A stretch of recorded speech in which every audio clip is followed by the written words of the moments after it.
Titiro, look, here comes Tamanui te rā. Morena, Mr. Sun. Morena, Papa rākau. Kia ora, my name is Koka. Here in the forest with me, the 5 Patupaerehe. Let's go and meet them. Time to wake up, Tākaro tribe.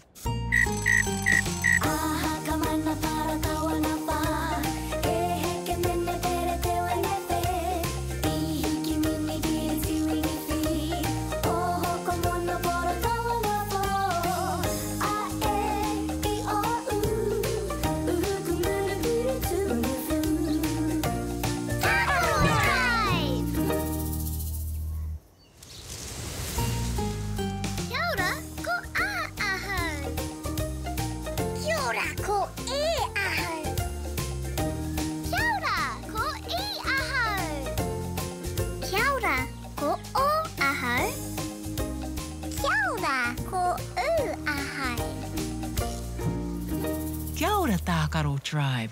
Kia ora, Koka. Shall we go and see who has come to visit us today? Aye. He kuaka. He kuaka. Yes, it's the kuaka. Look at its beak. It is piko, curved. Piko. Curved. Yes, it is piko, curved upwards. The kuaka flies from far, far away and arrives here in Koanga, spring. Koanga. Spring. The kuaka are strong birds and they like to kani, dance. Oh, yay! Kuarite mai koutou? Aye! E tū tamariki mā. Are you ready to kani, dance and waiata? Sing with us? Me kani, me waiata. Yay! Matike, maranga, tutai omoe ngā e hoa mā. Matike, maranga, me tīmata tata ki te kori tinana. Tuatahi, wirihia o ringa. Tuarua, wirihia o waiwai. Tuatoru, whātoro i te tinana. Tahi, rua, toru kei te rite. Pāpaka peke peke paku paku e. Tahi ka o mati no te rawa e. Are whana whiua to i huroa e. Paia! Watutuki i a koe. Matike, maranga. Ko te ao kei te kapu o tō ringa. Matike, maranga. Kia pai tō rā e hoa mā? Matike, maranga!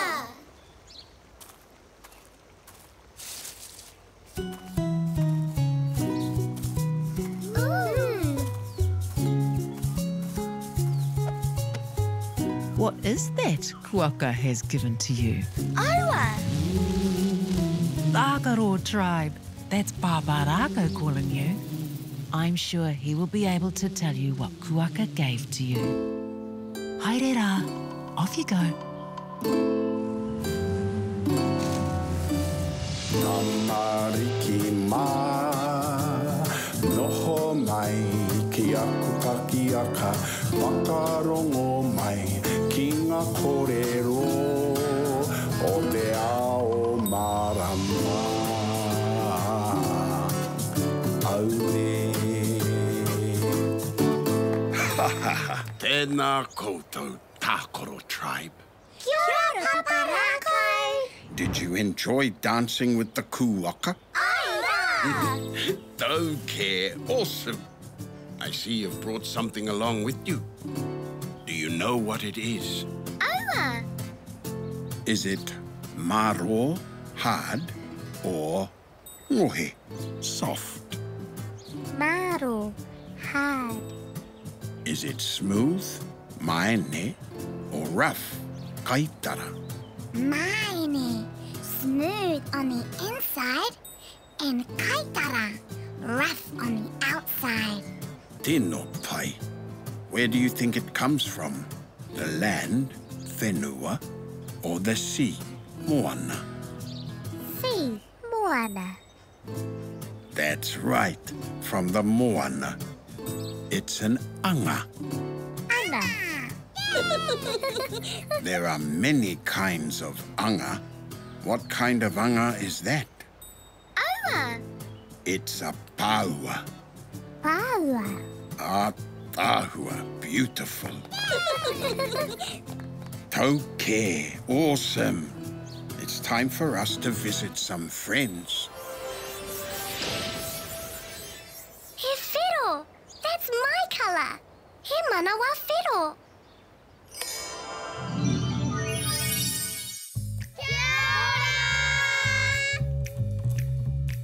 Kia ora, tamariki mā.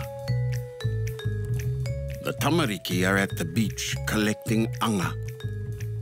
What a lot of anga they have.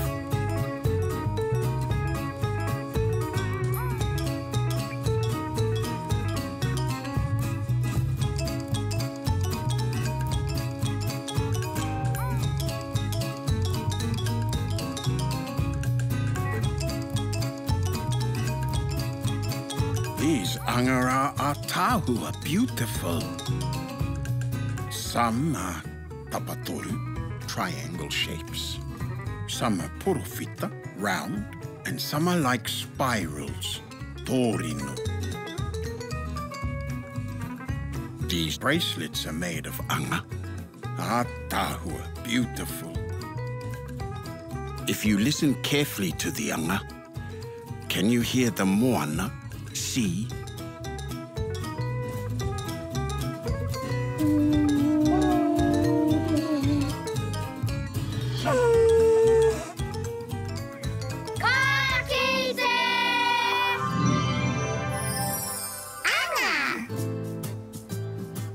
This is the letter A. Kuahu! It's me! It sure is. Shall we learn how to write the letter A? I! A.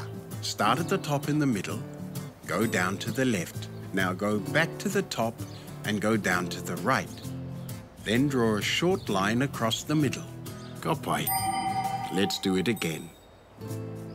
Down to the left, down to the right, and across the middle. A. Yay! Tauke. Awesome. I hear Koka calling you. Time for you all to visit Koka. See you next time.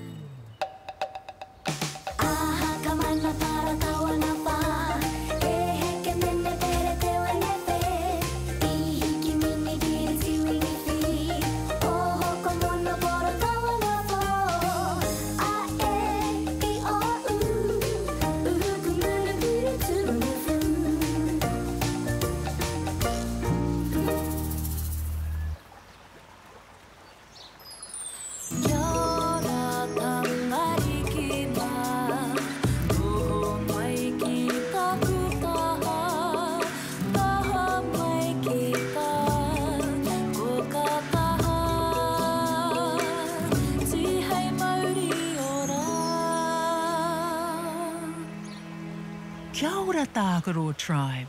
Kia ora, Koka! What did you learn about today? Anga! He anga. Let's learn to spell it. Ah! Do you think we need an A? I!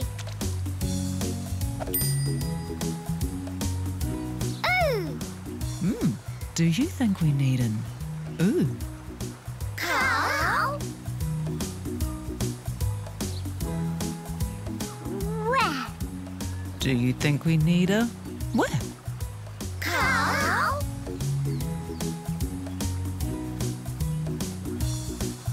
N!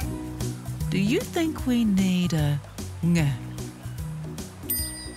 I! Ah! What about another A? I! Sino pai. Very good. That's all the letters we need.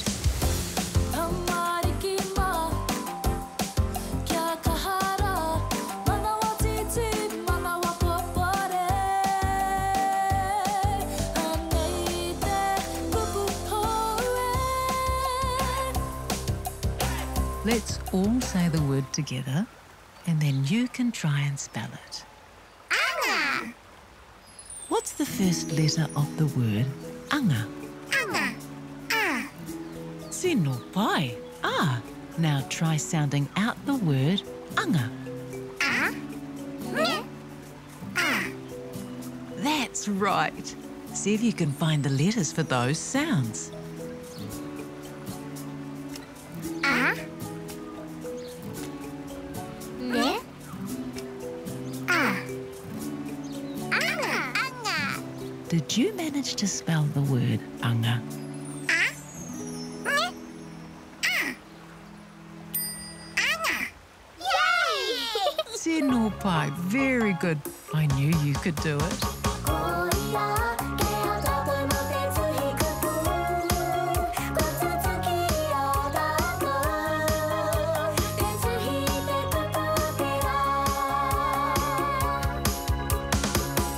Anga are beautiful.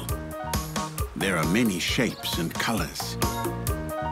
Tapatoru, porofita, torino, a-nga, anga.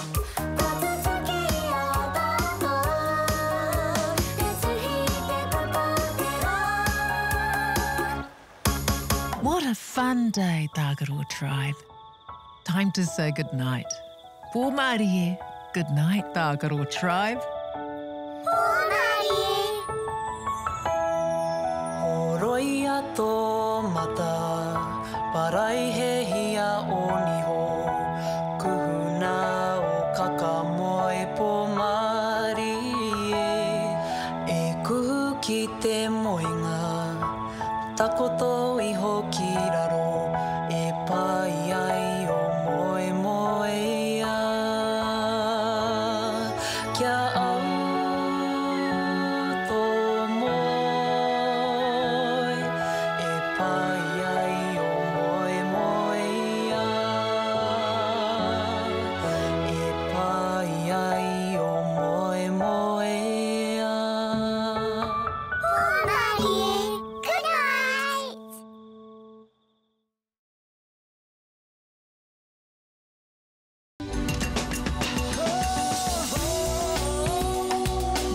He mea tautoko nā te manga. Titiro, look, here comes Tamanui te rā. Morena, Mr. Sun. Morena, Pāpā rākau. Kia ora, my name is Koka. Here in the forest with me, the 5 Patsu Paerehe. Let's go and meet them. Time to wake up, Tākaro tribe.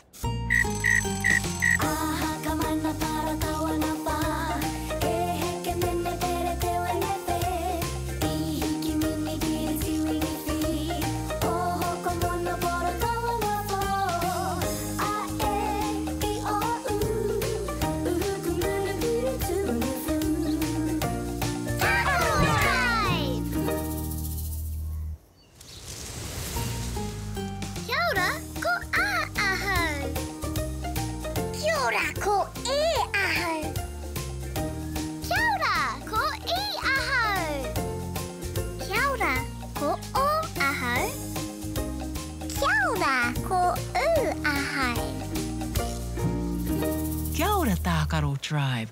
Kia ora, Koka! Shall we go and see who has come to visit us today? Ai! He moko kakariki! He moko kakariki! Aira, it's the moko kākāriki. What colour is its tinana body? He kakariki! Green! That's right. Most of its tinana is kākāriki, green, and it has yellow āpure patches on its skin. Yellow apure! Patches on its skin! The inside of its waha, mouth, is kikorangi. Kikorangi blue! He waha kikorangi! Ātāhua, beautiful. Kākāriki, kōwhai, kikorangi, colours of the moko kākāriki. Kārawe, Tākaro tribe, colours that make you want to kani dance. Oh, yay! Kua rite mai koutou? Ai! E tū tamariki mā. Are you ready to kani, dance, and waiata, sing with us? Me kani, me waiata. Yay! Matike, maranga, tutai omoe na e hoama. Matike, maranga, nenti matatata kite kori tinana. Tuatahi, wirihia o ringa. Tuarua, wirihia o waiwai. Tuatoru, whatoro I te tinana. Tahi, rua, toru kei te rite. Tāpaka peke paku e. Tahi ka omati no te rawa e. Are whanatua to ihuroa e. Paia! Watutuki I a koe. Matike, maranga. Ko te ao kei te kapu o tō ringa. Matike, maranga. Kia pai tō rā e huama? Matike, maranga.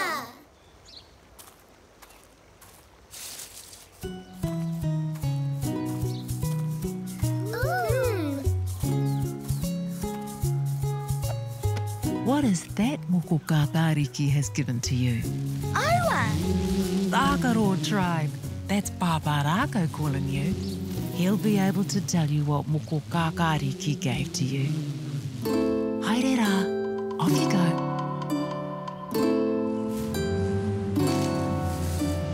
Tamariki mā, noho mai, ki aku pakiaka, makarongo mai, ki ngā kōrero, o te ao marama.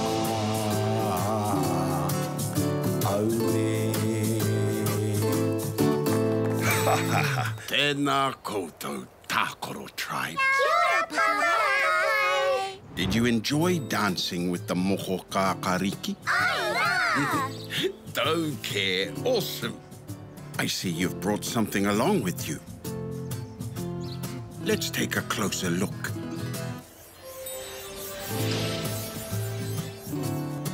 Ooh! Yay! Do you know what it is? Aua! This is a type of manu, bird. Manu, big. What are the soft things on its tinana, body? Aua! They are huruhuru, feathers. Huru. Feathers. How do the huruhuru feel?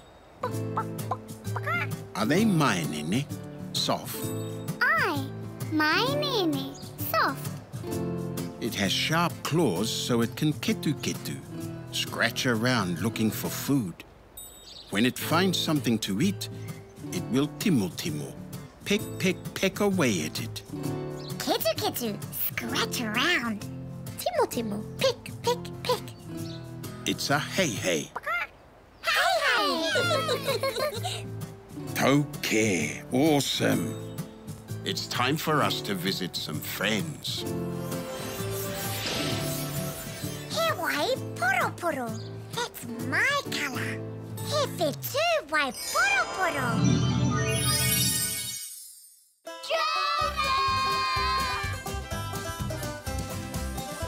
The tamariki are feeding the hey. Timo. The hey are pecking at their kai. Ketu. Some are scratching around for kai. Look at the colors of the hey.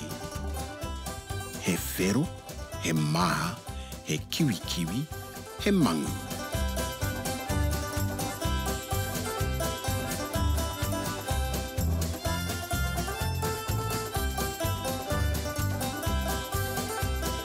Hey lay eggs for us to eat. The tamariki are collecting the eggs. I wonder how many eggs there are today.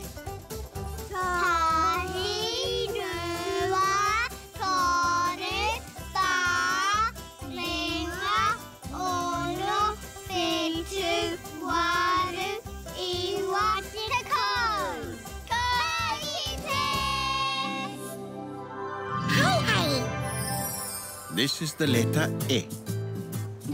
Wahoo! It's me! It sure is. Shall we learn how to write the letter E? I! E. Start with a line down the side. Now draw lines across the top, the middle, and the bottom. Kapai. Let's do it again. A line down the side, then across the top, the middle, and the bottom. E. Yay! Toke. Awesome. I hear Korka calling you. Time for you all to visit Korka. See you next time.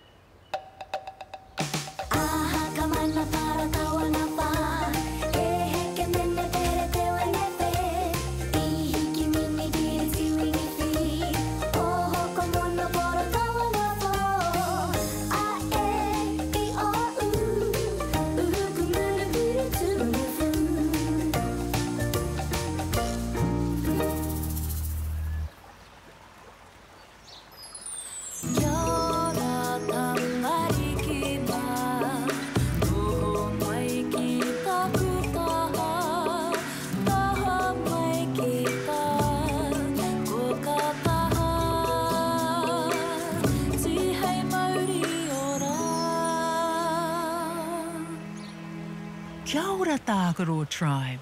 Kia ora, Korka! What did you learn about today? Hey, hey! He hei. Let's learn to spell it.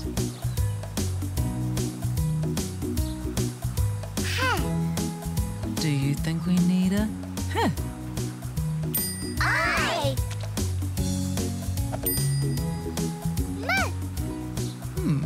Do you think we need a meh? Cow!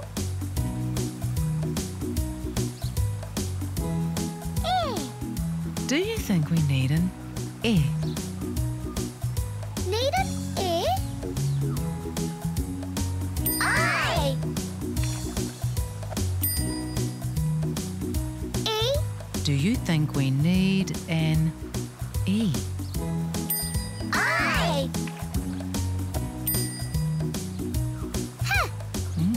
What about another huh? I! E! What about another e? I! E! What about another e? I! Seno pai. Very good. That's all the letters we need.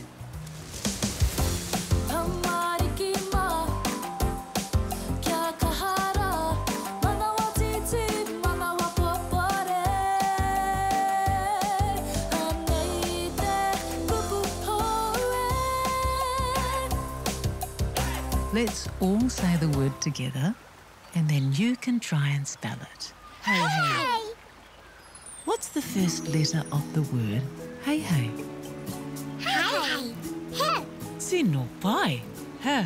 Now try sounding out the word hey, hey. Hey! Hey! That's right. See if you can find the letters for those sounds. Hey! Hey! E! E! Hey! Hey! E! Hey! Hey! Did you manage to spell the word hey, hey? Hey! Hey! Hey! Hey! Yay! Karawe, well done. I knew you could do it.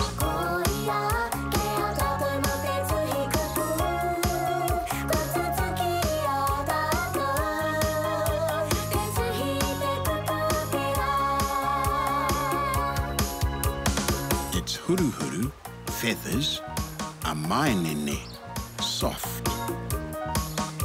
Hey, hey. It's a hey, hey.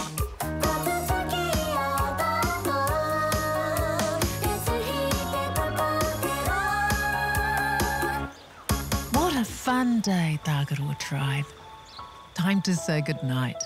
Pō Mārie, good night, Tagaroa tribe. Horoia tō mata, parai he hia o niho, kuhuna o kakamoe pō Mārie, e kuhu ki te moenga, takoto iho ki raro, e pai ai o moe moe ia. Kia au tō moe, e pai ai o moe moe ia. E pai ai o moe moe ia. Good night!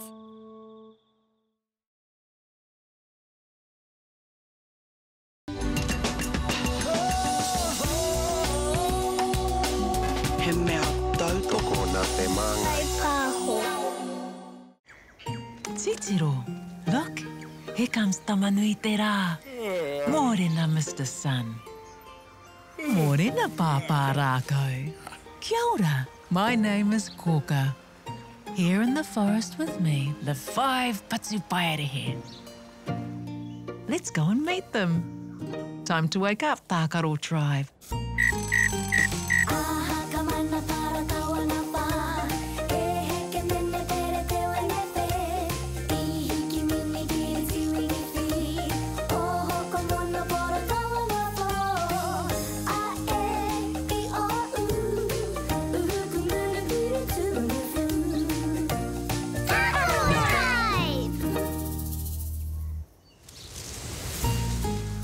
Kia ora, ko a ahau. Kia ora, ko e ahau. Kia ora, ko I ahau. Kia ora, ko o ahau. Kia ora, ko u ahau. Kia ora, Tākaro tribe. Kia ora, koka. Shall we go and see who has come to visit us today? Ai! He tui. He tui. Yes, it's the Tui. The Tui loves to sing.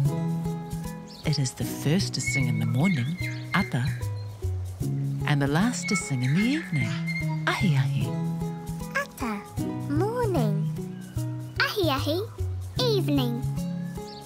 Yes, the Tui loves to sing.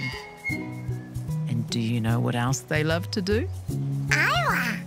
They love to kani, dance.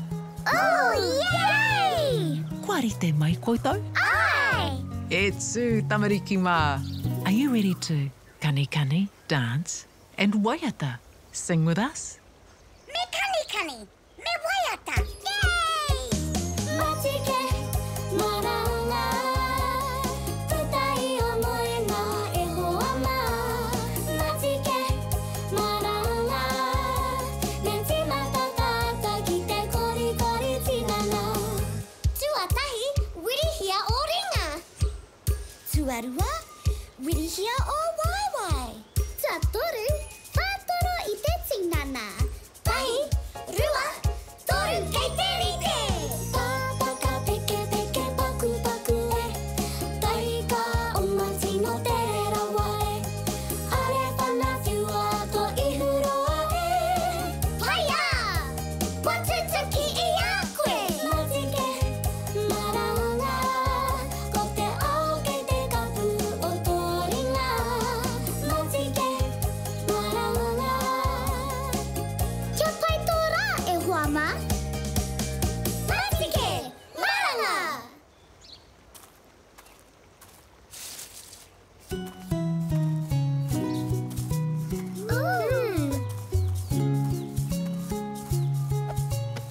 What is that Tui has given to you?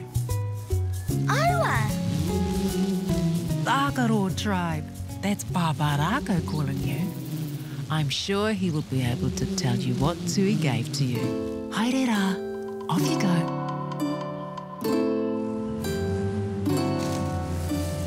Tamariki mā.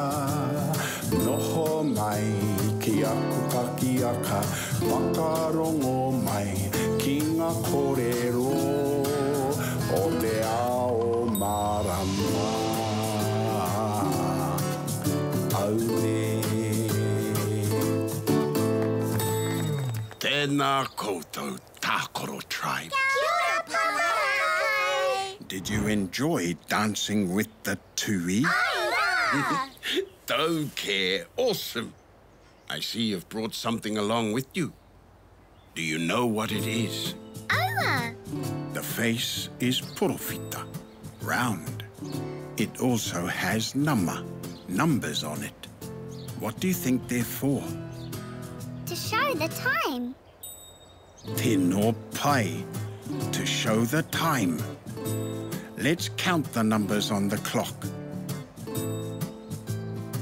Tai, Rewa. Toru. wha, rima, Ono.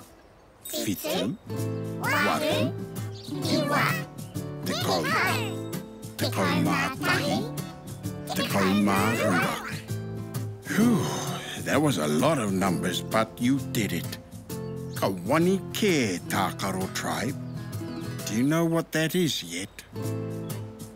It's a karaka. Kaka. What time do you think it is now? Awa. It's time for us to visit some friends. Kōwhai. That's my colour. He papatoru kōwhai.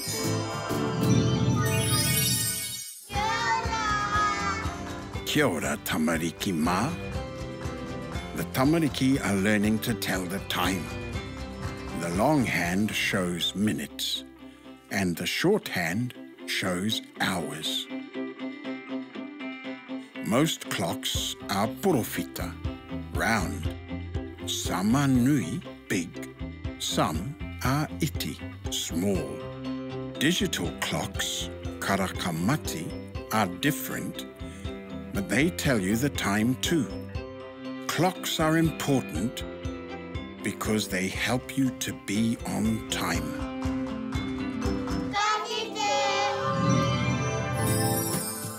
Karaka. This is the letter K. Shall we learn how to write the letter K? Ai. K. Make a line down the side. Then draw another line from the top across to the left. Then draw down to the right. Hapai. Let's do it again. Down the side. Then down to the left. And down to the right. K. Yay! Tauke. Awesome. I hear Koka calling you. Time for you all to visit Koka. See you next time.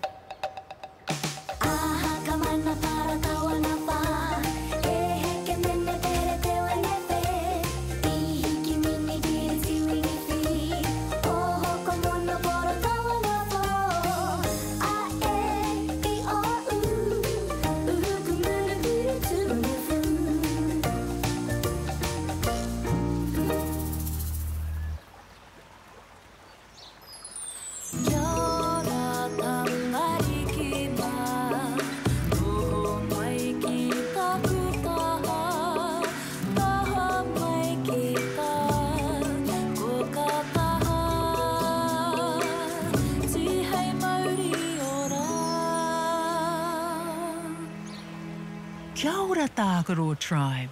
Kia ora, Koka. What did you learn about today? Karaka. He karaka. Let's learn to spell it. Do you think we need a K? Ai.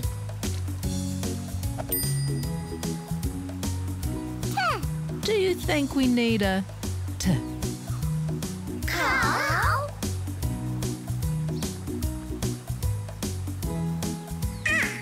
Do you think we need an A? Ai.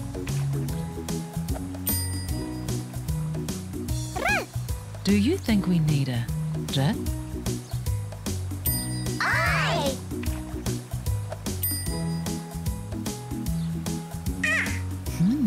Do we need another R? I.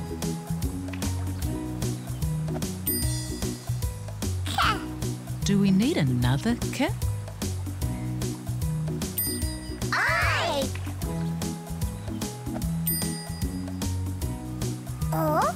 Do we need an O? Cow. Ah. Ehiko, do we need another R? I. Senopai, very good. That's all the letters we need.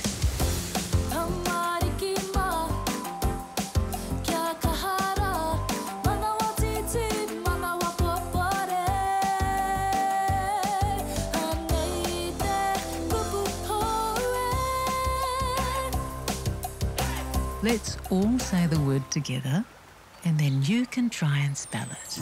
Karaka.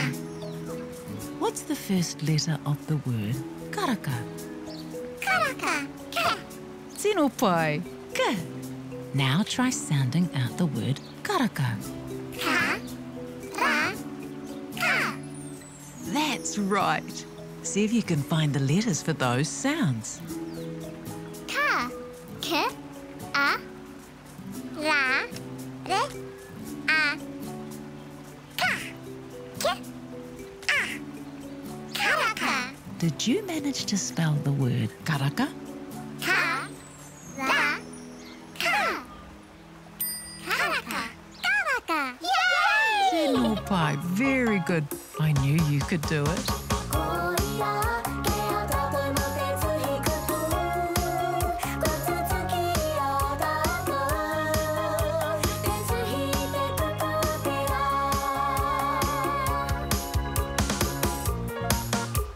Some karaka have hands that point to numbers. Digital clocks, karakamati, only have numbers. Some are big, some are small.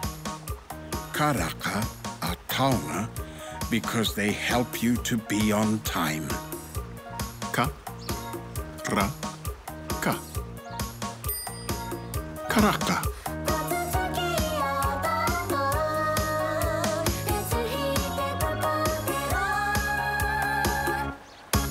What a fun day, Tagaro tribe. Time to say goodnight. Pōmarie. Good night, Tagaro tribe.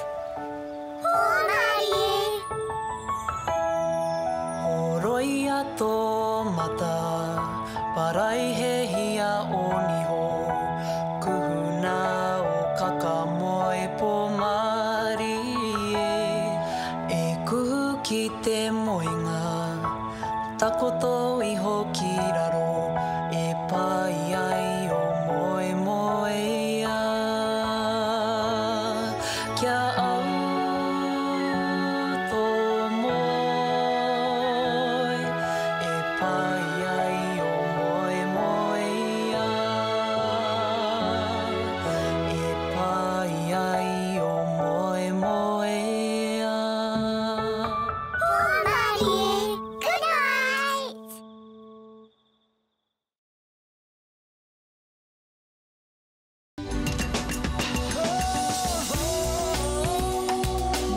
He mea tautoko nā te manga.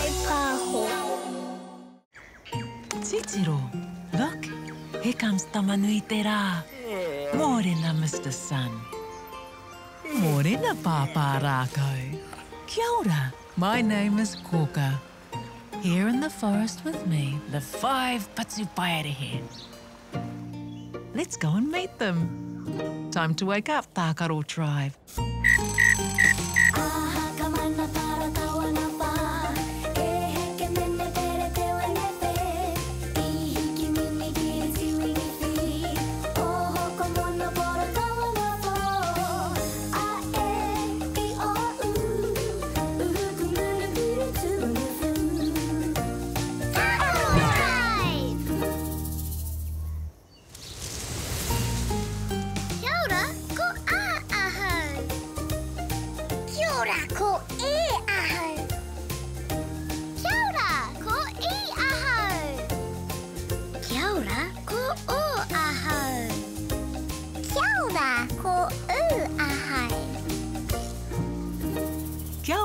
Tākaro tribe. Kia ora, Koka. Shall we go and see who has come to visit us today? Ai! He kōtuku. He kōtuku. Aira, it's the Kōtuku. They have long legs and a long beak. What colour, Tae, are their legs? Mangu. Black. Very good, Tākaro tribe. Mangu, black. Kōtuku have long legs and a long beak so they can catch fish in shallow water without getting their feathers wet. Do you think their long legs will help them to kani dance? Oh, yay! Kwarite mai koutou. Ai! Etsu tamariki mā. Are you ready to kani dance and waiata sing with us? Me kani. Me waiata. Yay! Matike, maranga. Tutai omoe na e hoa ma. Matike, maranga. Nenti matatata kite kori tinana. Tuatahi, wirihia o ringa. Tuarua, wirihia o waiwai. Tuatoru, patoro I te tinana. Tahi, rua, toru kei te rite. Pāpaka peke paku e. Tahi ka o mati no te rawa e. Are whana whiua to I huroa e. Paia! Watutuki I a koe. Matike, maranga. Ko te ao kei te kapu o tō ringa. Matike, maranga. Kia pai tō rā e hoa ma? Matike, maranga.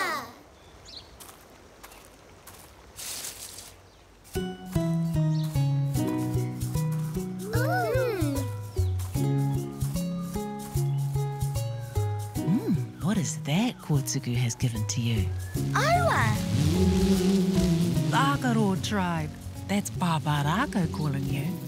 I'm sure he'll be able to tell you what Kōtuku gave to you. Haere rā, off you go.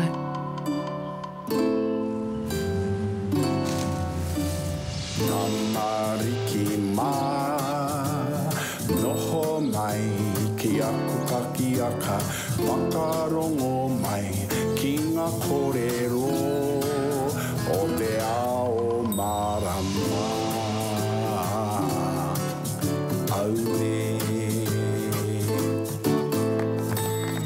Tēnā koutou, Tākaro tribe. Kia ora, Pāpārākau. Did you enjoy dancing with the Kōtuku? Aira! Don't care. Awesome. I see you've brought something along with you. Do you know what it is? Aua! What do you think is inside it? Aua! It has whārangi, pages inside. There are words, kupu, on the whārangi. It's a puka puka. Puka. Some puka puka have pikitia, pictures to help you with the story. Pikitia. Pictures. Puka puka are important. They can help us learn about many things. You might find a puka puka you like at the Whare Puka Puka library. Library. Whare puka puka. Puka puka. He tino taonga. Tau ke. Awesome. It's time for us to visit some friends. He kakariki. That's my color. He tapawha kakariki. Kia ora, tamariki mā. Did you know puka puka come in all shapes and sizes? They all have pages, whārangi. Some are thick, mā tōtoru. Some are thin, angi. Some puka puka have just words, kupu. Some puka puka have just pictures, pikitia. And some have pictures, pikitia, and words. Kupu. Puka puka are awesome. Ka mau te wehi.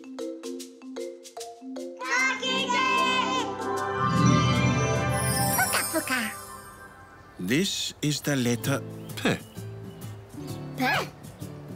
Shall we learn how to write the letter P? I. P.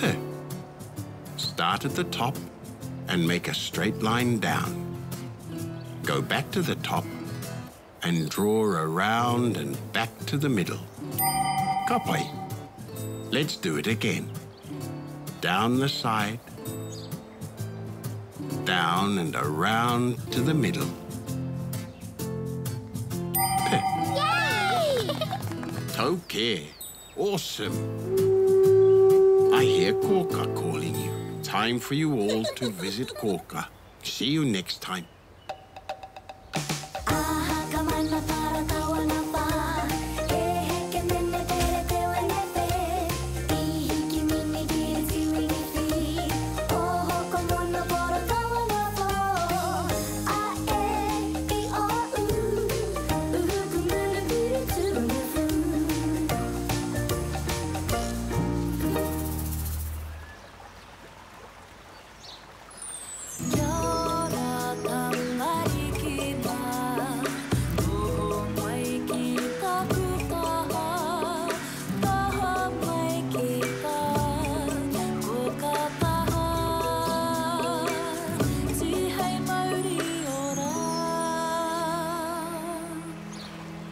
Kia ora, Tākaro tribe. Kia ora, Koka. What did you learn about today? Puka puka. Puka puka. Let's learn to spell it. Do you think we need a P? I.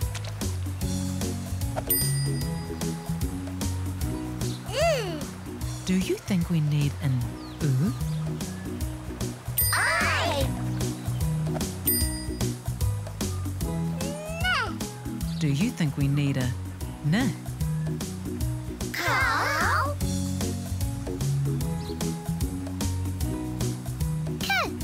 Do you think we need a K? I.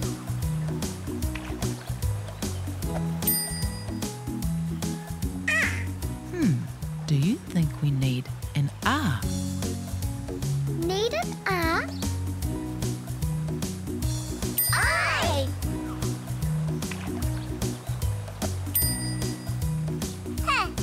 Do we need another P? I.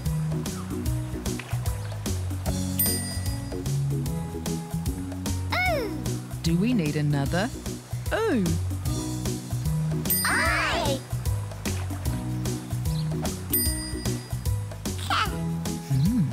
What about another K? I.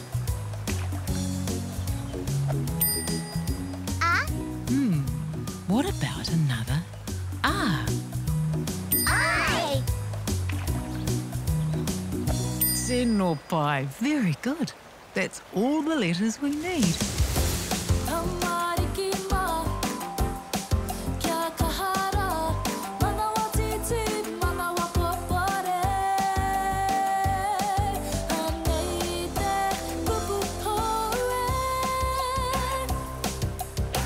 Let's all say the word together, and then you can try and spell it. Puka puka. What's the first letter of the word puka puka? Puka puka. Senopai, P. Now try sounding out the word puka puka. Puka puka. That's right. See if you can find the letters for those sounds.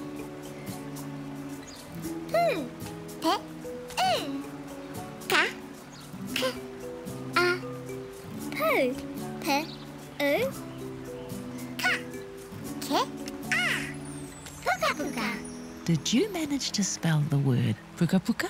Puka puka. Puka puka. Puka puka. Yay! Senopai, very good. I knew you could do it. Koia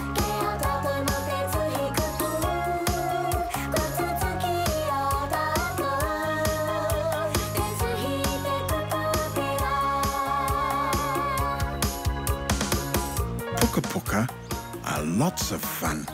They have pages, whārangi, and words. Kupu. Some have pikitia to help tell a story. Puka puka. Puka puka. He tino taonga.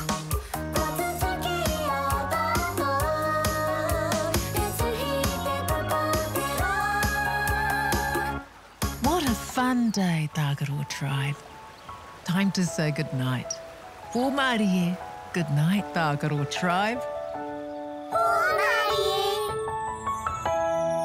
Horoia tō mata, parai he hia o niho. Kuhuna o kakamoe pō Mārie. E kuhu ki te moenga, takoto iho ki raro. E pai ai o moe moe ia. Kia au tō moe. E pai ai o moe moe ia. E pai ai o moe moe ia. Good night!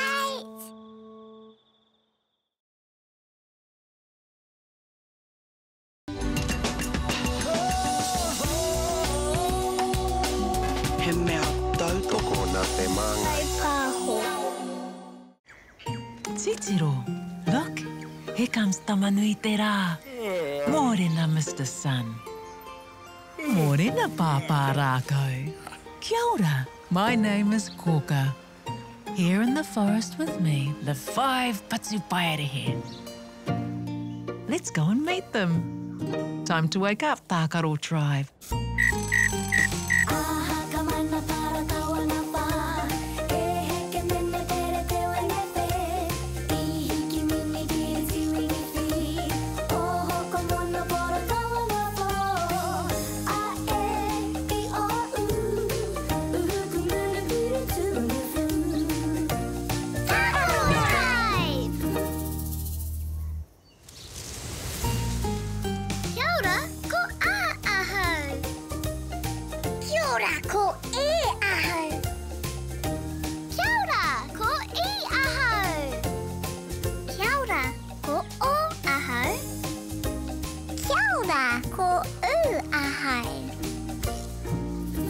Kia ora, Tākaro tribe.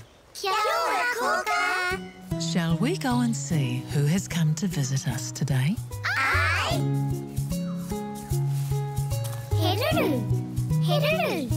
Yes, it's the ruru. Look at its eyes. Are they nui, large, or iti, small? Nui! Large! Ka pai, Tākaro tribe. Ruru has big, round eyes. Ruru are night birds. Their call, kōkō, is heard at night. They have large, round eyes so they can see in the dark. They also have very good hearing, and they like to kani, dance. Oh, yay! Kuarite mai koutou? Ai! E tū, tamariki mā. Are you ready to kani, dance, and waiata? Sing with us? Me kani, me waiata! Yay! Matike, maranga, tutai o moenga e hoa mā. Matike, maranga, nenti matatata ki te kori tinana. Tuatahi, wirihia o ringa. Tuarua, wirihia o waiwai. Tuatoru, whātoro i te tinana.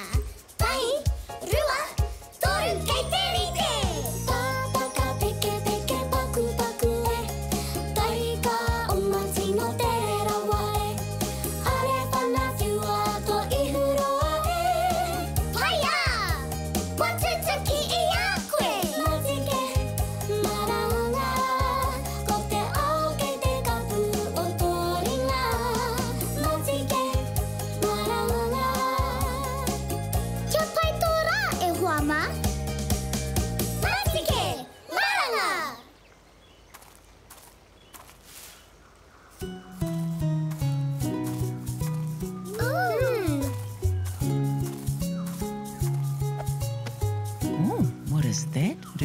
given to you.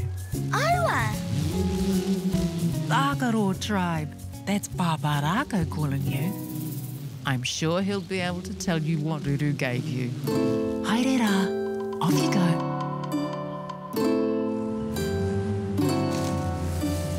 Tamariki mā, noho mai, ki aku kakiaka, wakarongo mai, ki ngā kōrero, o te ao marama.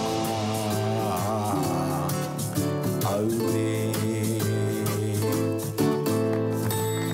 Tēnā koutou, Tākaro tribe. Kia ora, Paparākai! Did you enjoy dancing with the Ruru? Aira! Don't care. Awesome. I see you've brought something along with you. Do you know what it is? Aua! Let's take a closer look. Ooh! Yay! There are 2 lengths of rope, taura, hanging down from the bar. Taira! Right!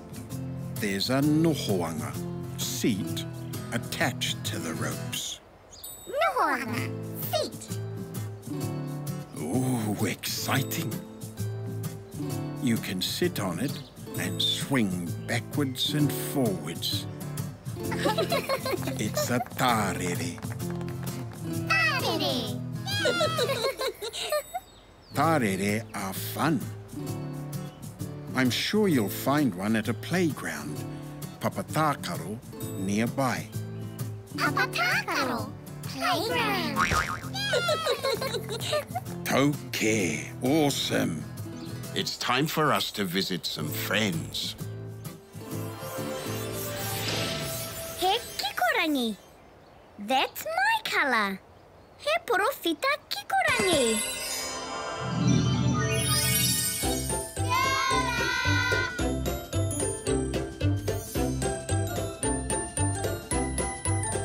Kia ora, tamariki mā.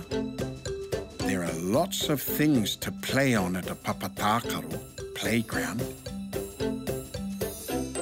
You can climb up some. You can turn round and round. And you can swing on some. Tarere. Swing. Backwards and forwards. Ngā hauana. Have fun.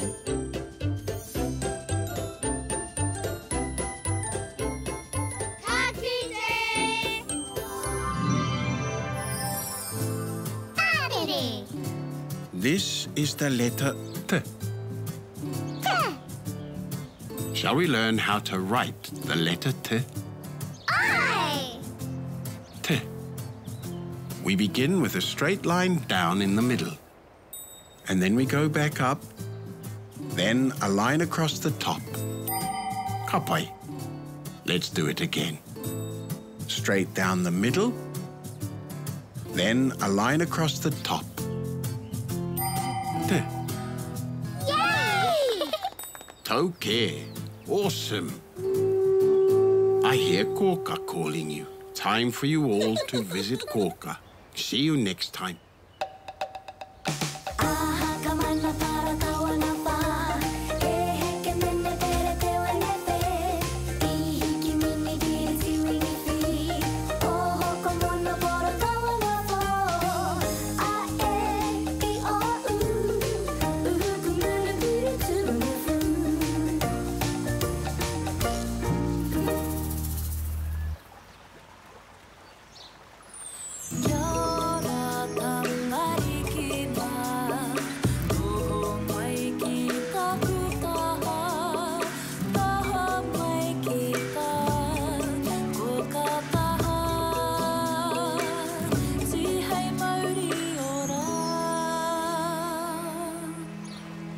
Kia ora, Tākaro tribe. Kia ora, Koka! What did you learn about today? Tarere! Tarere. Let's learn to spell it. Do you think we need a T?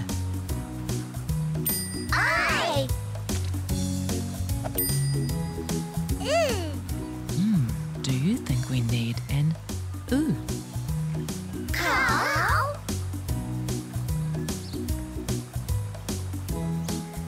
Ah. Do you think we need an ah? I. R. Do you think we need a r? I. O. Do you think we need an o? Cow. E. Do we need an e? Need an E? I. R. What about another r? I.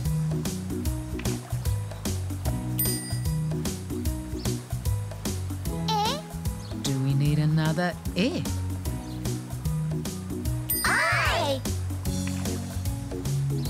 Sinopai, very good. That's all the letters we need.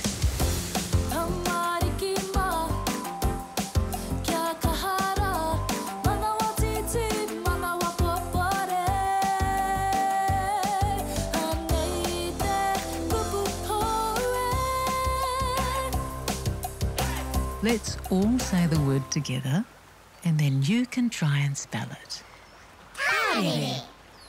What's the first letter of the word? Tarere. Tarere. T. Sinopai. There. Now try sounding out the word tarere. Ta. Re. Re.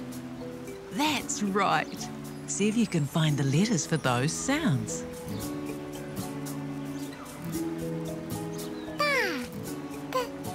A. Re. Re. E. Re. Re. E. Tarere. Did you manage to spell the word tarere? Ta. Re. Re. Tarere. Tarere. Yay! Sinopai, very good. I knew you could do it.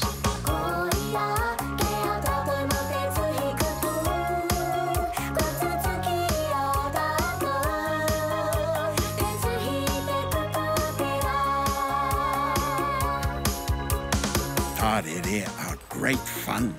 It has a nohoanga seat. You can sit on it and swing backwards and forwards. Ta, re, re. Tarere.